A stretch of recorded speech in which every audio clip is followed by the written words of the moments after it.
Warning. This program contains strong language, auditory violence, and mental nudity. It is intended only for mature audiences. Listener discretion is advised.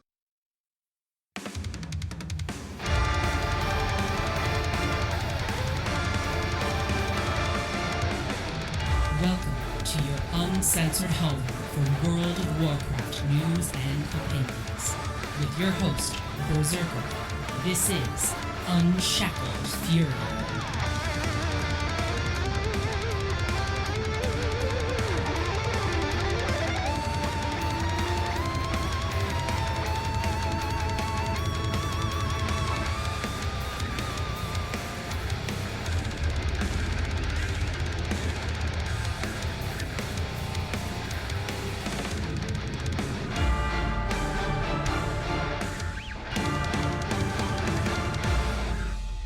This is it! BlizzCon is nigh! And in less than 2 weeks, we will finally see into the crystal ball ourselves for all that is to come. So welcome back to your uncensored home for World of Warcraft news and opinions, Unshackled Fury.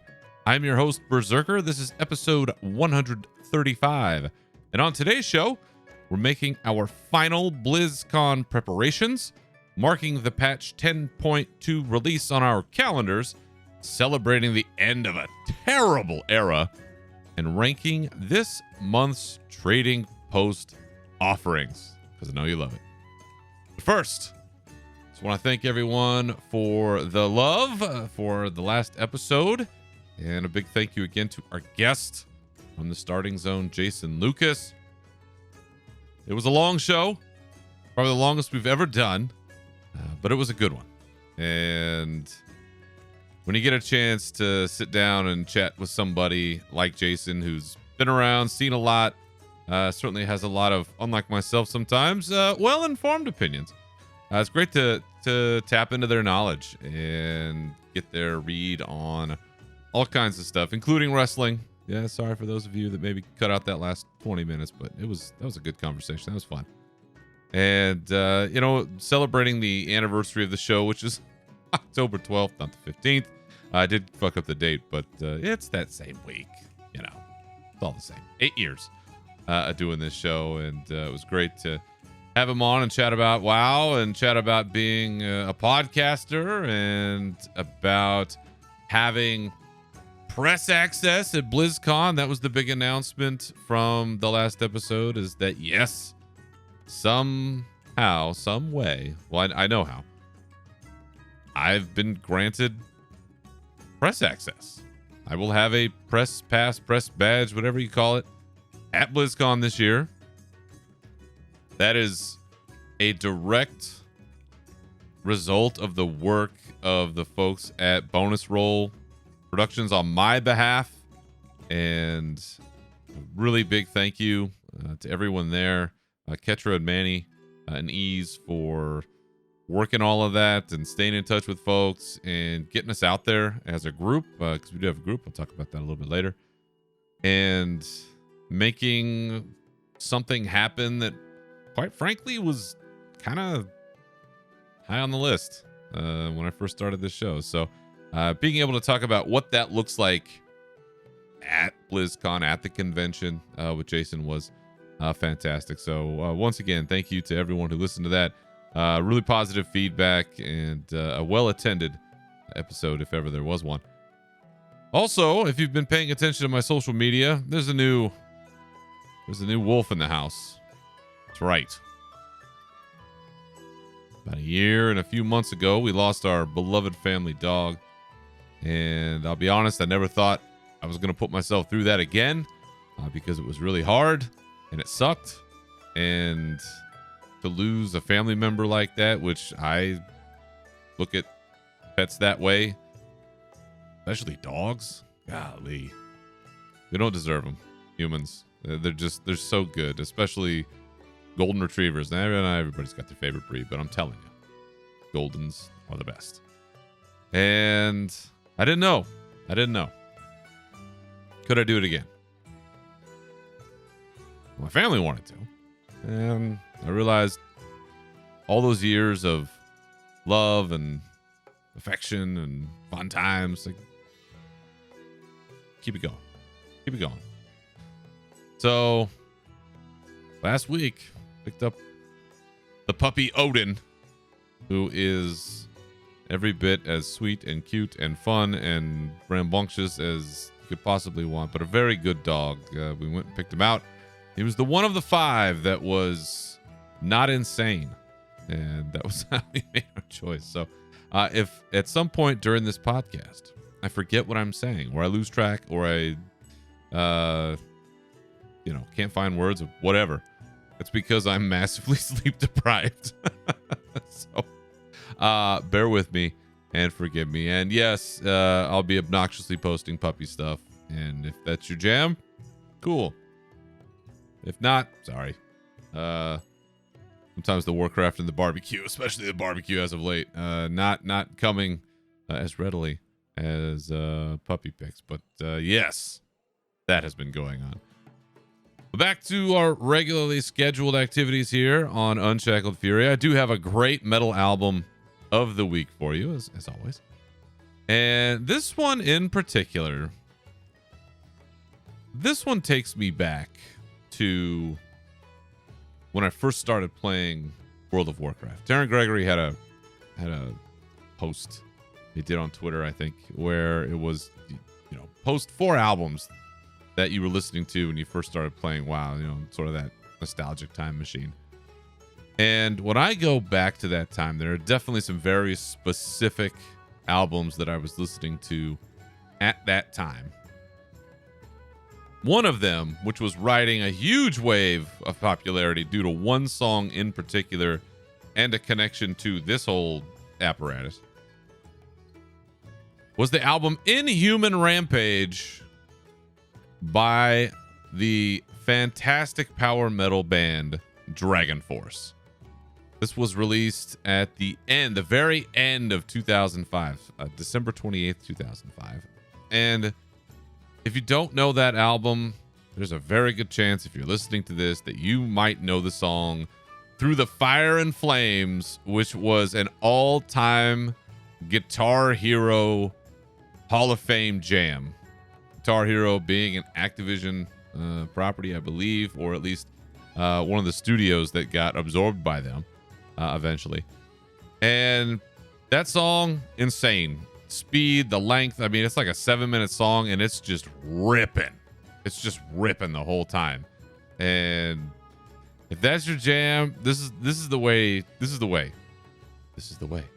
Herman Lee on guitar, he's insane. ZP Thart, who used to be their lead vocal, and he went on to Skid Row, and he hasn't been doing anything in the last year or two, but it's such a just a sonic force. And for me especially, this album takes me back to that time, 2006, 2007, when first started playing Warcraft. Met the homie Rommel, going to his house for parties and playing Guitar Hero and getting crazy, and it was a really fun, special time in our lives. And I got married young, but no kids at that time, and it was a good time to go out and party and be rambunctious and rip it up and play some WoW. So if you haven't heard it, it's not a terribly long album, 8 songs, but 55 minutes, not too bad. But the whole thing, Through the Fire and Flames, Operation Ground and Pound, which take that as you will, Cry for Eternity. There's some really good songs on this one, but it is Nintendo metal, speed metal. There's a bunch of different names that I've heard for it. But yes, Through the Fire and Flames from Guitar Hero 3. This is the album that actually comes from, Inhuman Rampage. So if you haven't listened to it, it's available just about everywhere. So hit it up. Inhuman Rampage, Dragon Force, going back in time. All right, I'm gonna jump into Rage portion of the show, and I think I have one this week that is a great PSA and universal to the cause right now. So let's go. Let's rage.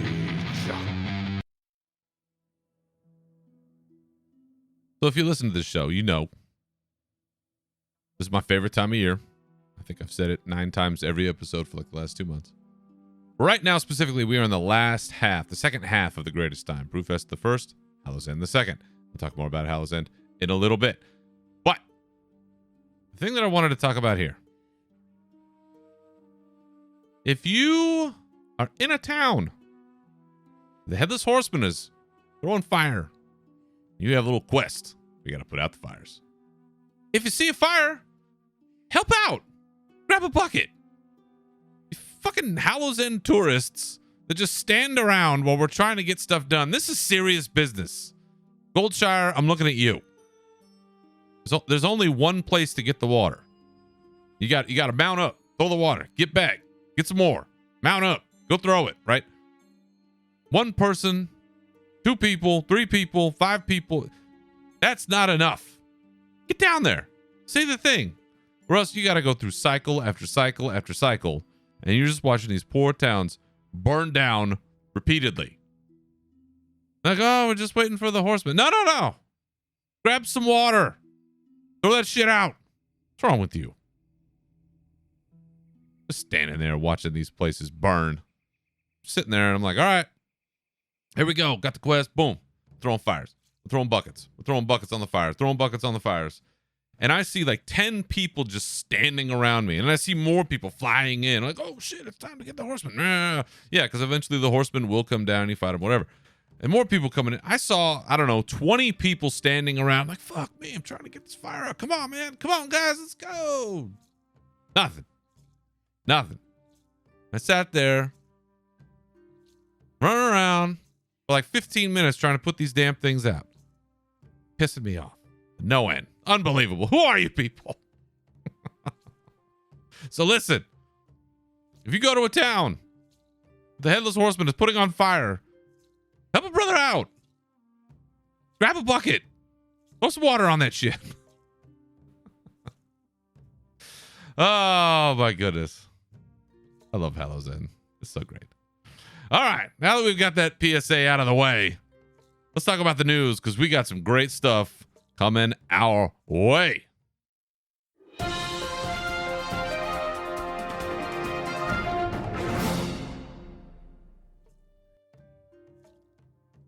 Like I said at the top, BlizzCon. BlizzCon is where we're at. This is the last episode I'm doing before BlizzCon, and I can feel that excitement building.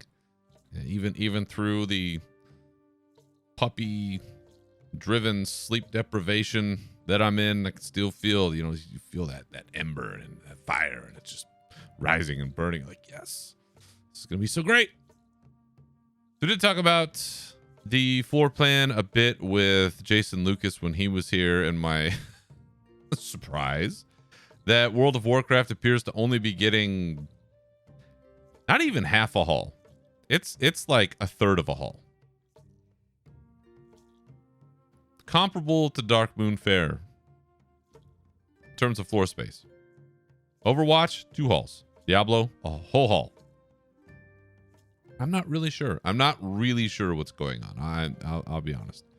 But here is what we've seen so far is there will be the BlizzCon Arena holding the opening ceremony and panels and the community night. They're going to be simulcasting whatever's going on in the arena throughout the other halls. So I assume there's going to be big screens set up in the other halls. You can, take a seat and watch whatever's going on. Because if you've been there, the BlizzCon arena that they're calling it, just the arena on the north end of the complex there at the Anaheim Convention Center, it's got a fair number of seats in it, but it's not the same size as when they had all the seats out in Hall D, the main hall. I mean, that's probably twice the size of the arena. Vertically speaking versus laid out flat on the floor, maybe comparable, but be curious to see how that works out, especially for the opening ceremony, because like in Hall D, right, everybody's running, saving seats, throwing blankets over like 9 seats, and then people fighting over them and just all kinds of nonsense, right? And I was always wondering, how do those people get those seats so quickly? I'm shocked at how this works. Oh, well, then I found out about the press stuff. So we'll see how that works out, how crowded it is. If people are just walking around, or people really give a shit about the opening ceremony, if they can't get into the arena and see it. Are people just going to sit in the Overwatch arena or Diablo area or Warcraft, whatever? I mean, I don't know. I'm curious. In the Diablo wing, Hall A, they've mentioned there's going to be a Wings of Inarius photo op. So like a big backdrop of Inarius' kind of wings, and you can stand there and make it look like you have them. The Heradric Library, maybe some books, could be cool. The Diablo Cathedral Art Experience. That to me sounds like the haunted house. The Fat Goose Inn, so maybe a place to sit and get a drink. The Tree of Whispers, that sounds scary as hell. And the Hell's Ink tattoos, where Rommel, we're going to get our matching Warcraft tattoos. Or not. I'm sure that place is going to be bombarded. Hall B. Hall B will be wall-to-wall Overwatch World Cup esports competition in the Overwatch arena. So maybe the last gasp of Overwatch esports. We'll see. Hall C. Next to it, the Watchpoint Gibraltar Immersion, including the Watchpoint Auditorium and the HTC Overwatch experience. So that to me sounds like the full immersive experience that we were promised, right? You're gonna feel like you're in the space. There'll be maybe some characters, or there'll be something there, so you're gonna feel like, hey, I am in this place, which is super cool. I've kind of fallen off the Overwatch stuff in recent years, but that sounds like a lot of fun. Totally interested in that. All D, right? World of Warcraft, Hearthstone, Warcraft Rumble, and Darkmoon Fair all sharing the space. The WoW Corridor of Time. Maybe like a retrospective look at all the eras of Warcraft. The Warcraft Tavern, I expect to be very busy. If that's a place you can sit down and get a drink and, you know, pretend like you're in an inn, that could be cool. Or it's just going to be some Hearthstone space. We'll see. Rumble in the Machine. Well, that should be in the basement, right? Isn't Warcraft Rumble happening in the basement of an inn? The WoW Guild Clash. We've heard about that. We talked about that with Jason Lucas. There's going to be 4 of the top 4 guilds in the PvP community. They'll be doing some stuff. Hearthstone Artist Nook. That could be cool. Maybe some art stuff going on there. And Hearthstone Doula Dev. So Celestalon's going to be busy. And the Darkmoon Fair, which we mentioned. And there's always kind of, you know, fun, kooky community stuff going on there. I remember, they had like a voice actor panel in one year and some other stuff. But if everything's happening in the arena, who knows? But worth checking out. And then they'll be in some other places, Portal Pass Theater and Lounge, which I didn't pay $100, so I'm not going in there. The Inclusion Nexus, which I think is kind of like what's the best way to describe that? I don't know. Place where you can go and chill out. You know, let's be honest. You go into an event like this, it can be overwhelming. It's sensory overload. So I think that might be the spot where if you need a closer place to go and chill out, you can go there. And then registration and whatnot. So that's what we know on the surface. We still don't have a schedule. We're less than 2 weeks out. We still don't have a schedule. Now, that could come out. This episode's going to come out on Monday, the 23rd of October. It's possible that is the day it comes out, or it comes out a little bit closer. Usually we scour that thing. Oh, what does this mean? What does that mean? What's this look like? I don't know. If they're only putting panels in one place, I think Jason mentioned, and I agree. I feel like we might be getting fewer panels. We might be getting less of that. One of the challenges I know in previous years is you kind of have to make a choice about where you're going to be, and there can be conflicting panels and you don't necessarily get to see everything. You have to go back and watch a video, and maybe they're trying to not have as much of that. Guess we'll find out. We don't know anything about the musical acts except for one. There is a K-pop act. I guess La Seraphim? Is that how I'm pronouncing this? There is a collaboration with Overwatch. There's going to be like maybe an in-game event or a music video or something, and they will have some performance following community night. Is that the only act? I don't know. We'll find out. Dragon Force be a great place to show up, but still a lot of mystery. Still a lot we don't know about what actually is happening. Like, what are we actually going to see? What are we going to be talking about? We generally know stuff, but technically it's all a guess because we don't know. One of the things that we do actually know for sure about is some merch, right? We know about merch. Part of it is what they're calling the BlizzCon collection, which if you got a ticket, and I think is also just an option to purchase it on its own. There's all of these items that you can get, in-game items. There's an epic pack and a legendary pack, and for us specifically, there's like this giant frozen elemental mount. There is, I think it's Ysurgle, which is honestly a great Murloc pet, one of the greatest ever, and only because one of its like idle animations is that it dies. And so if you recall, when Ysera was killed way back in Legion and her soul was like floating up to Elune, this pet will reenact that. Like the soul is like floating out of the body. There's like a spotlight on it. It's fucking hysterical. I laughed very hard when I saw that come out. So some of those things, there's also, credits in Overwatch and a charm and a card back in Hearthstone and all that stuff. It might be a couple of mounts in Diablo 4. So if you want to buy all that stuff, it's an option to you. If you got a ticket, you're getting it anyway. You should have gotten a code in your email, which if you've transferred your ticket, there's some shenanigans going on that. You want to make sure that you know the person who you transferred it to or got it from, so that way they can get you the code. So a little oddity there. But on top of that, the actual merch from the convention itself, right? There's always stuff that you can get there, and they've already released sales on the website, although apparently there is a second convention only option that's coming, or a store where so you can pick stuff up there.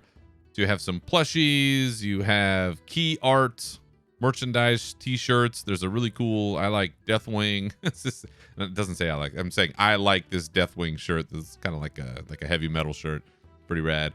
Some other ones with other Blizzard franchises. Sweaters and Christmas sweaters. There's an ugly Warcraft Christmas sweater. You'd win. You would win that contest. Lots of what do you call these? Sweatshirts and hockey jerseys. The Warcraft one, not my favorite. It looks like a Penguins jersey, which as a Sharks fan, I can't wear that. There is one thing, and if I buy anything, it's gonna be the WoW Shacket. Which, if you don't know what a Shacket is, I guess I'm part of that demographic where I have like 50 of these things, and it's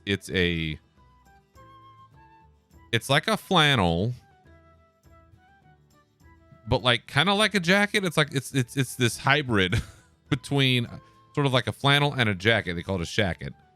And so it's got like kind of like a little bit of extra weight to it. The one that they've got, I'll be honest, it's kind of nice. It's kind of subdued. It's just gray, and it's just got the little logo on the left chest pocket. I'll get it if there's some available in my size. I will get them. Otherwise, Lich King armor. There's a red Lilith statue. There's a Tracer statue. A bunch of pins, hats, gaming mats, pillows, dice, and other key art merchandise. So that stuff is already available now if there's like a pre-order site going on. So if you are interested in seeing any of this, you can get on there and check it out and pre-order, and they'll send it to you. If you're like me, you're going to the convention, I'm waiting. I'm not buying anything until I see it, because you know how it is buying stuff online. It's boo-boo. So that's what we know. That's what we know. That's what we think we know. We're still waiting otherwise. Now, right, big announcement. Got our media pass. What does that look like? So for this group, for the Bonus Roll Productions, Bonus Roll group, there are a few of us that were granted media passes. And so myself and Ease from Realm Maintenance and Wrath Babies, we'll be probably trying to cover as much as we can in terms of if we can get some interviews. That is a hope, right? Or that we can talk to some folks, or that we can, do some kind of reporting on the ground. We don't really know, because my guess is it's all going to be very last minute. And it's not like, oh, there's a block of time for this or that. We don't know shit. Like right now, as I record this, we don't know anything. But that group of us, Kexman, will also be there doing some on-camera work. The three of us might be on some stuff together. Still working that out. Not really sure, but we will, be out there. The one thing that I am planning on doing, maybe Thursday night, but definitely Friday night and Saturday night, I am hoping to do just some raw, immediate reaction from the hotel room recordings on my phone with a first-time special guest, the homie Rommel. Never been on the show, 8 years. I'm trying to talk him into it forever.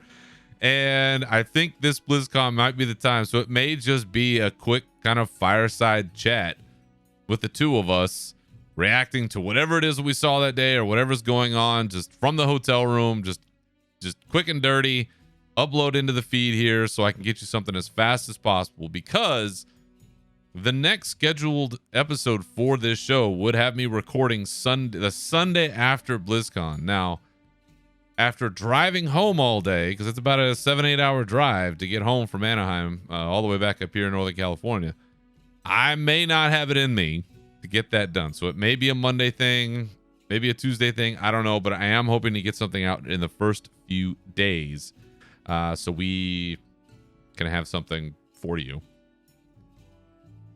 There's going to be a lot, folks. It's going to be a bit overwhelming.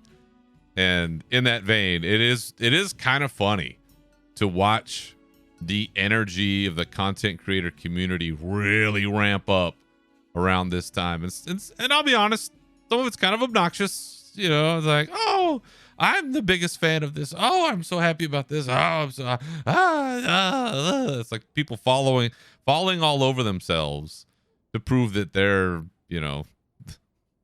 the most excited or the most whatever. And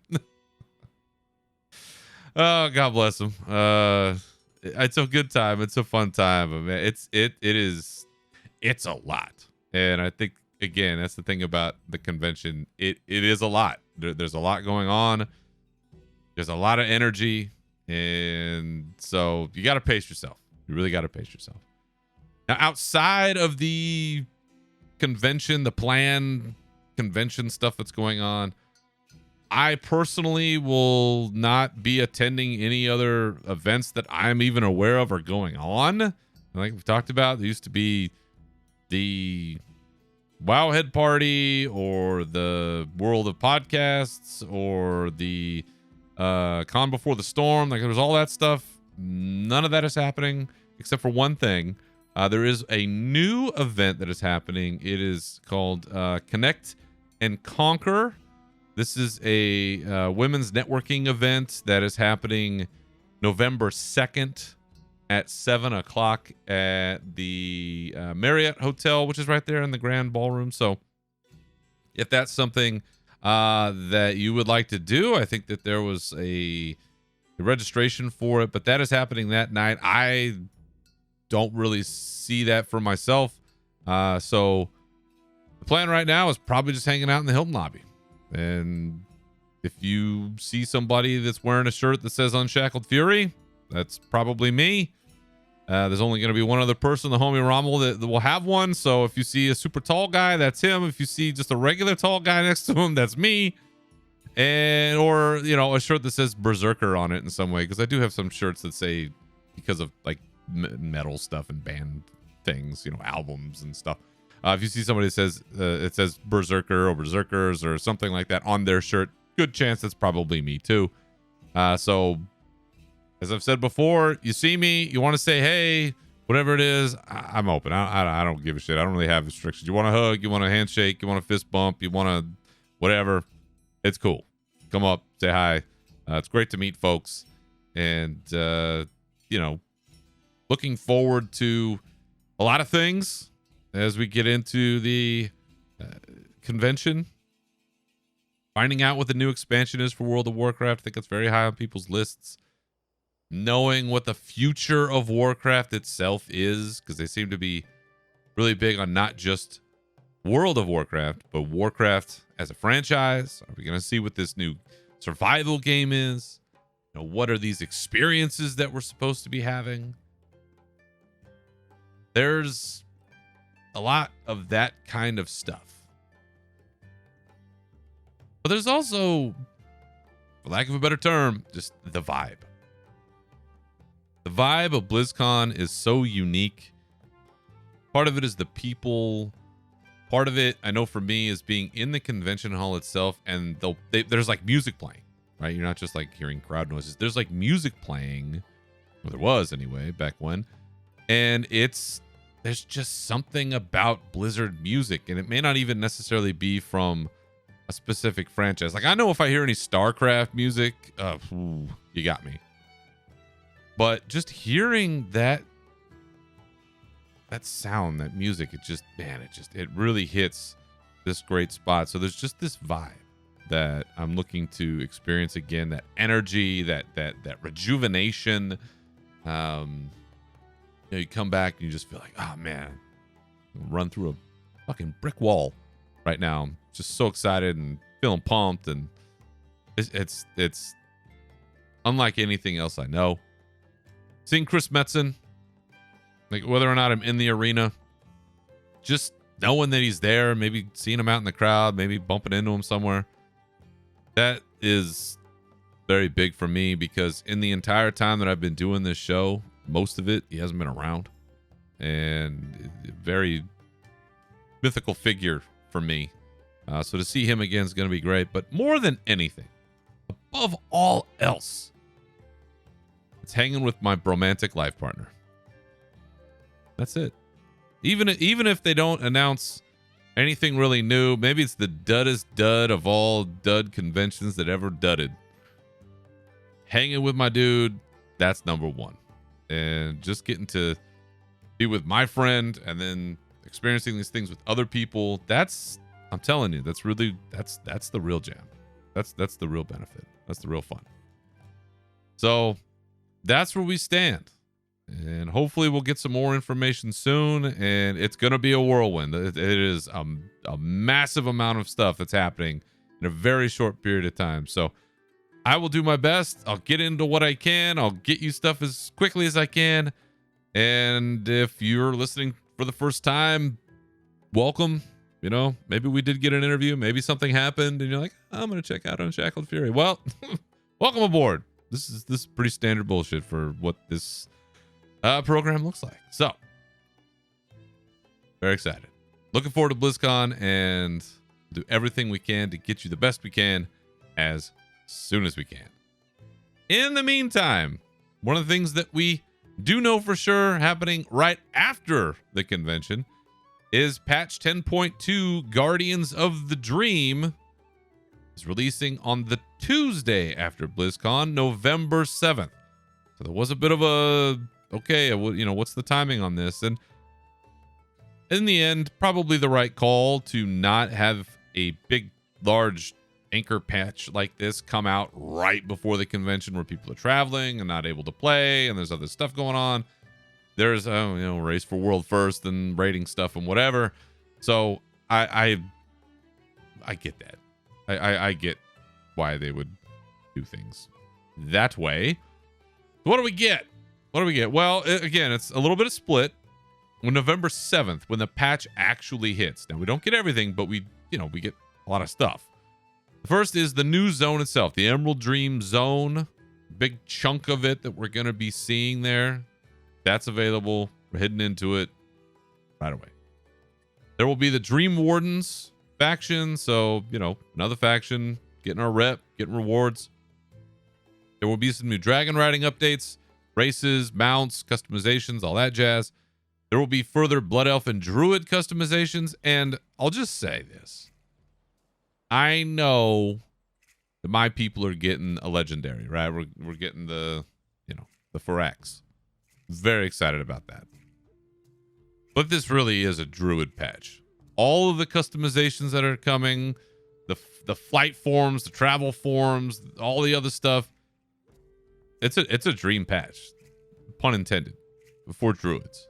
You're getting a lot of great stuff. So maybe that's why you also didn't get a legendary, because there's so much that is focused on this. Like if we just had a patch that was all about warrior culture, I don't see that happening, but it would be kind of like that. And now that I think about that, man, that would be pretty sweet. But I don't want to get distracted because I'll lose my train of thought here. Public event Super Bloom is the last listed thing here for November 7th. So gives us some time to get in, see the story, what's going on, why are we here, all of that sort of base level stuff. And then the next week, 1 week later, November 14th, that is when the new raid comes out. Amir Drasil, the Dream's Hope, Brock, the assault on the New World Tree, repelling him, his forces, all that jazz. With that comes the new class tier sets with unique bonuses and appearances, it says, and a new PvP Brawl Battleground Blitz. So, again, technically PvP, your source for all things PvP, because it ain't me. Right. So, being a longtime raider, Mirjasil, the Dream's Hope, right? That's what catches my eye. I'm most excited about. So we know that Phyrexia and the Druids of Flame, those folks from Cataclysm that have now made a comeback, they are on their way through the dream, into the dream, to destroy the New World Tree, Mirjasil, right? We have to repel them. We're all assuming that we do, but how we get there, what happens, there's still a lot of secrets there. But they have released an official raid preview, so we can talk a little bit about the schedule and the bosses. It is a 9-boss raid. So if this is the last patch, like major patch and major raid of Dragonflight, I mean, I'll be honest, that feels a little small. I like to see a double-digit number for that final raid, but be that as it may. Normal or typical difficulties, right? Raid Finder, normal, heroic, and mythic. And the Raid Finder, it says minimum eye level, is 424. The unlock schedule, they're actually getting Raid Finder in early. They usually delay that, but right away, first week, November 14th, Raid Finder week 1, right away. Amazing. Don't have to wait. That's fantastic. And then every week following, with the exception of the 4th wing, will be 2 weeks. So November 14th, wing 1, November 21st, wing 2, November 28th, wing 3, and then December 12th, wing 4. So maybe some story stuff going on there. Not really sure just yet. And then they're still releasing all the other ones at the same time, which is fucking great. Normal and heroic and mythic and Raid Finder all out November 14th. I love it. Bring the chaos. So who are we fighting? What are we doing? Well, first up, we've got Gnarl Root, who was once a devoted protector of the Emerald Dream, and now he's all pissed off and flamey and corrupted, and we got to find him. One of these giant tusk treant motherfuckers. Next up, we've got Agira, the Cruel, and driven by cruelty, Agira is able to forge devastating weapons from the screams of her enemies. That's some fucking cool shit right there. That is pretty metal. forge devastating weapons from the screams of our enemies. That is like some that's a Manowar lyric.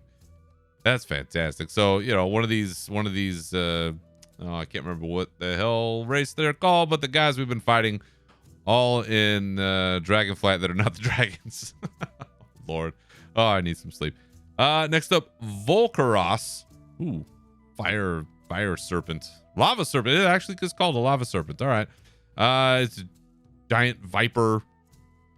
And we gotta fight a fire viper or a lava serpent. What do you think is better? Lava serpent. I think lava serpent. Although viper's a great one. I don't know. Lava viper. Perfect. There we go. Council of Dreams. Gotta have a council fire. The Council of Dreams are steadfast in their duties as defenders. I think this is where it changes to not always Farok forces. It's some of the dream people being like, get the fuck out of here. There's Pip. Pip, Urktos, and Erwin.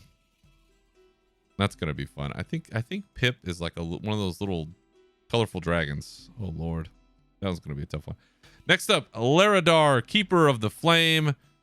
Once a faithful protector of the Grove, Laradar succumbed to the power of flame and now gonna burn us. Looks like Cenarius on fire. Sweet. Nimue, Weaver of the Cycle. This is man. I don't know how it's a giant kind of druidy. This almost looks like it would have been from Battle for Azeroth. It's got that druidy vibe, but very wooden and mystical and I don't know, not ghostly, but yeah, this one's cool. It's hard to describe, but again, gonna be doing some dances, I think, on this one because it talks about weaving complex patterns. So, Eigen? Maybe. Then we're back to some general badassery with Smolderon as the new Fire Lord. Smolderon has unleashed the power of the Firelands to expand his domain and incinerate the Emerald Dream. So, one of these domains encroaching on another.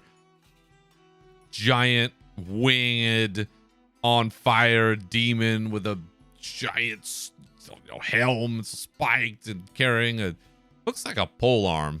Like the polearm, but the general aesthetic, very Firelandy. Absolutely could have come out of that raid back in the Cataclysm days. Very cool. And then Tendril, Sage Swift, Seer of the Flame. I believe this is the new leader of the Druids of the Flame. Again, very reminiscent to that Cataclysm vibe, Firelands vibe. Very cool. It says, obsessed with restoring immortality to the Kaldori, Tendril, Sage Swift agreed to work with Farok. Aha! On the cusp of Farok's victory, the Seer of the Flame stands against the champions of Azeroth, ready to ensure Amir Drasil is reborn in flame. So, awesome. And then last but not least, Farok. Farok the Blazing, Shadow Flame, blowing up. He's got the Farax. Well, I mean, technically, Firaloth. I don't know how to say this. Firaloth the Dream Render. The Farax. It's gonna be sweet. And that's your boss count. That's your 9 bosses coming in through that raid. And whatever story comes through there, we have yet to see. It's gonna be interesting. Now there are, of course, other things that are coming in this patch.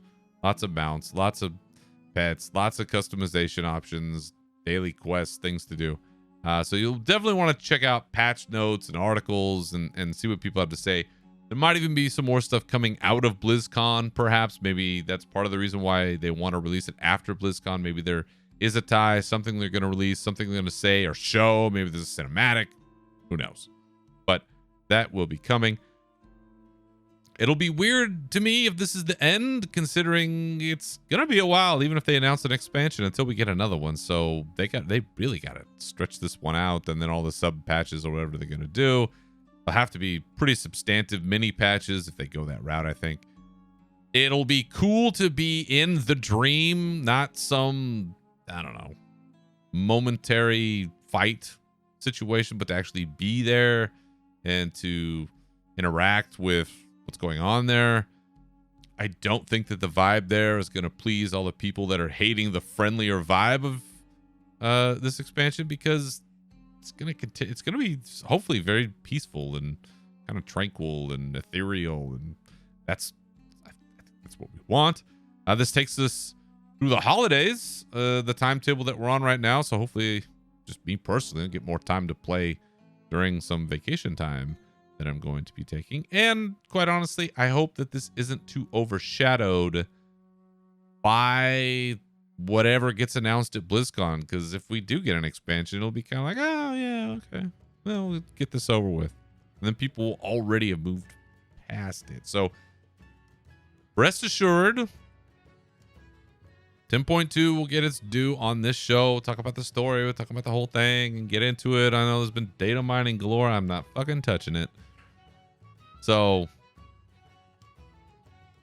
nonetheless, November 7th, that's where we're gonna see it.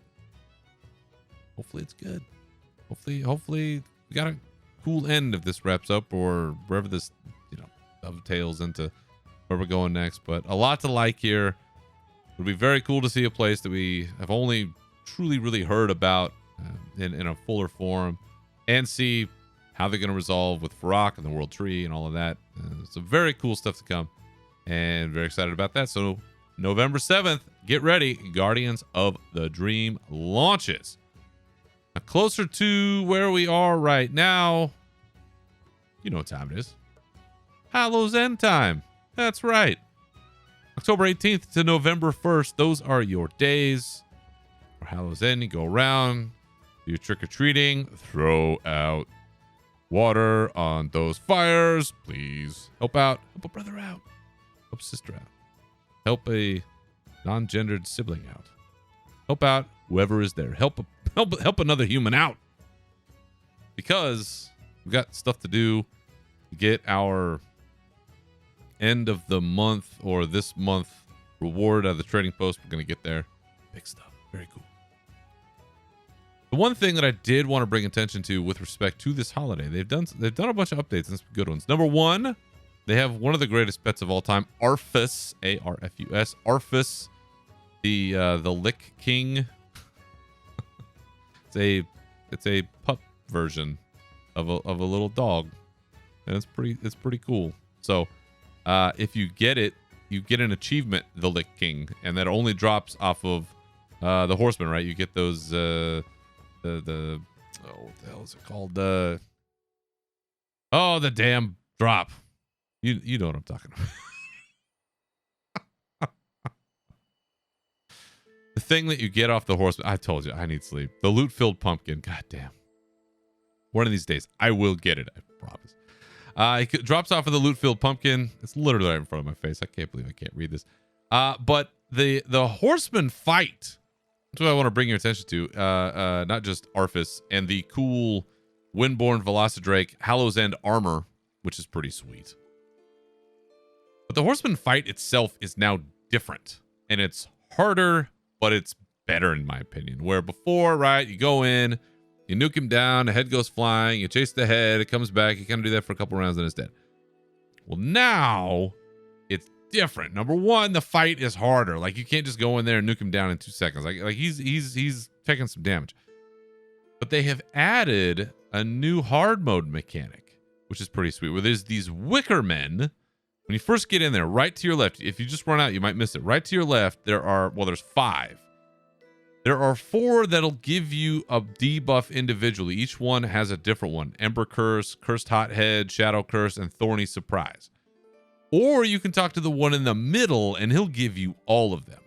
Now, the advantage to this is I think there's some achievements and some stuff involved. But if you defeat the Horseman with those active, with those debuffs active, it actually increases your chance to get those good drops on your first kill of the day.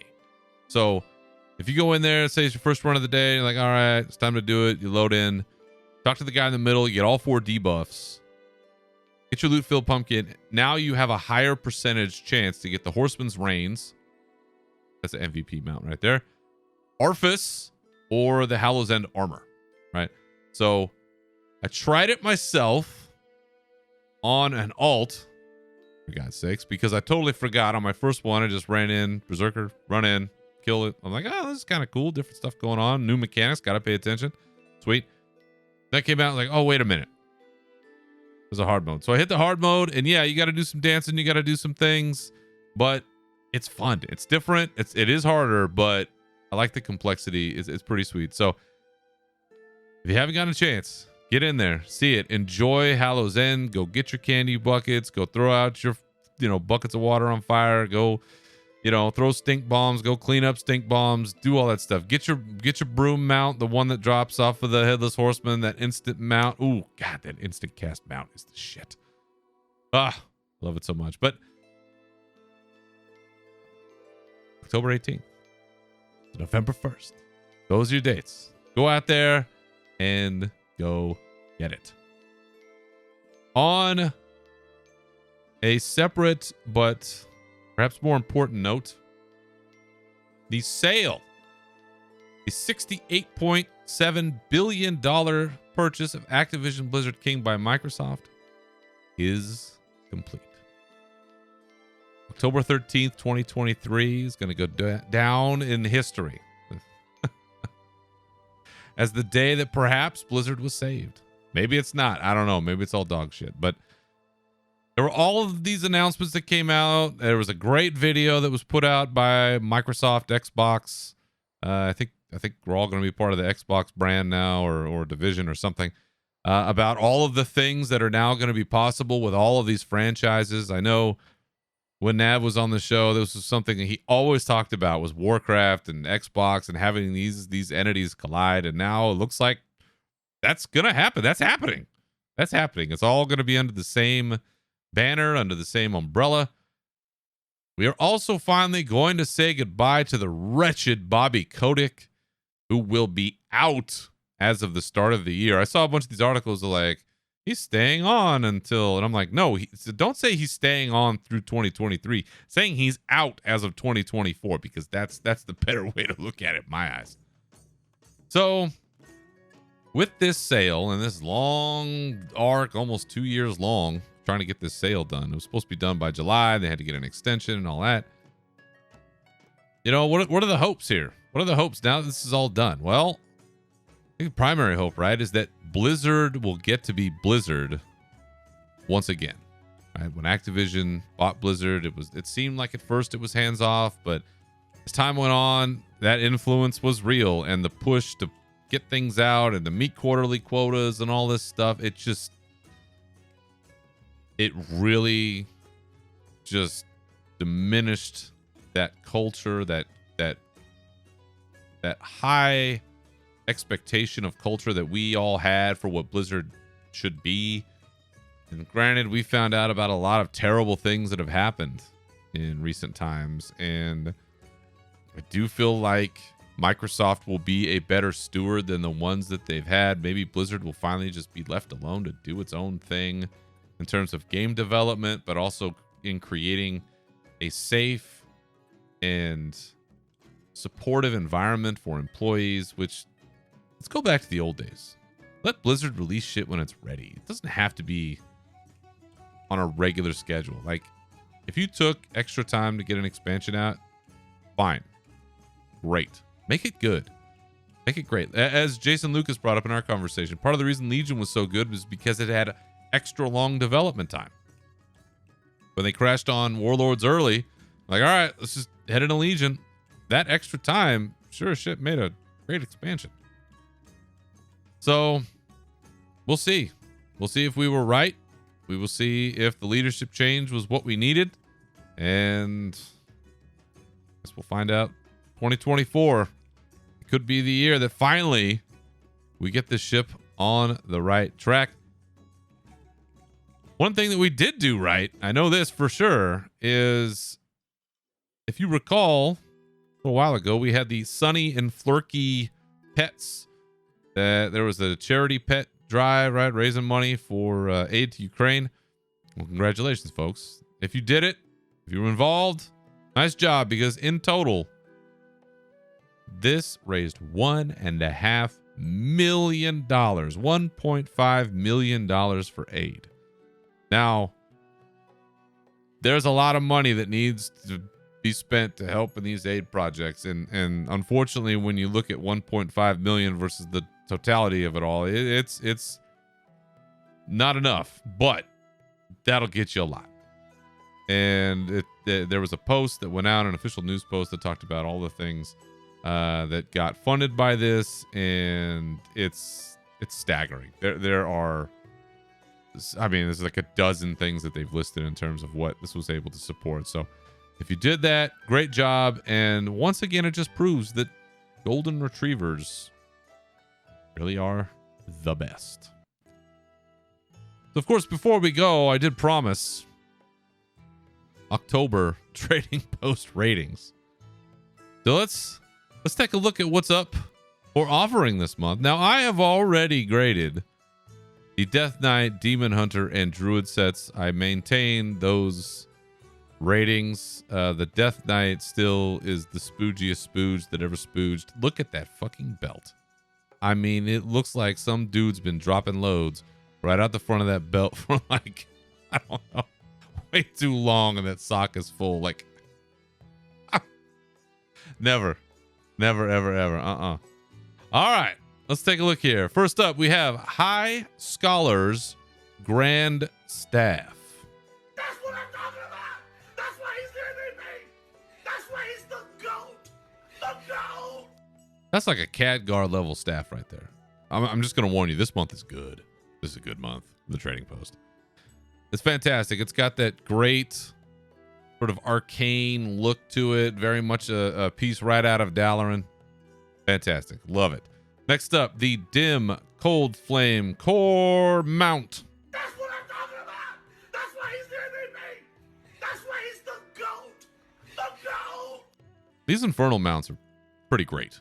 And the coloring here, sort of the deep gold armor with the blue sort of flame underneath the rock. It's fantastic. Next up, the Lil Phylactery, which is actually the Lil KT, so Kelf the Zod mount. This is a pet that goes way, way back. That's what I'm talking about. That's why he's the MVP. That's why he's the GOAT. The GOAT. Been around a long time, and it's still a good one. It is a little cute pet that's essentially Kelf the Zod in his final form. Awesome. Next up, Imp in a Ball Horde toy. It's the biggest piece of dog shit. That's all I need to say. I just, Horde toy, get out of here. Next up, Drape of Endless Twilight. It's a back piece. I mean, it's all right. Like, Yeah, you know, gold trim on the outside, black, red, and purple on the inside. Yeah, it's okay. Next up, Shifty, which I read this wrong at first. I thought it just said Shitty Merchant's Tunic, and I was like, damn, that really went hard. No, Shifty Merchant's Tunic. I mean, it's all right. Like, Yeah. Black, got silver buttons. Okay. I mean, it's all right. Like, Yeah, I feel good about that rating. All right, next up, Wine Soaked Hammer. It's a one-handed hammer. I mean, it's all right. Like, Pretty basic. You know, it says wine stain, but it really looks like it's got, I don't know, maybe it was pounding blood, or it was, you know, pounding out a piece of steak. I don't really know. But yeah, I mean, you know, fine. Totally not harmful anyway. Next up, Feathered Drape of the Guardian. I mean, it's all right. Like, Yeah, we got to get through some of these first, to the good ones. It's too short. The feathers, cool. The top, the gold trim with the purple, Medivh-ish, right? The Guardian, anytime you say Guardian, Medivh, right? Somewhere in there, it's too short. All right, next up, Vagabond's Lively Threads. that's what I'm talking about. That's why he's the MVP. That's why he's the GOAT. The GOAT. This is like Robin Hood. Makes me think of Robin Hood. This one's great. Back could be a little longer, but it's still pretty good. Next up, Wanderer's Lively Trapping. So the first one is a green head and cloak, the lively threads that I just rated. This next one is just the head. It's like the shawl with the cloak. Also the same sort of green. The Wanderer's Lively Trappings. I mean, it's all right. Like, It doesn't work as well on this one. I don't know why. I think it's because it's lighter. Not quite there. It looks like a little too limey. Yeah, a little too lime color. Next up, Well-Worn Grim Skull Cinch. Waist piece. that's what I'm talking about.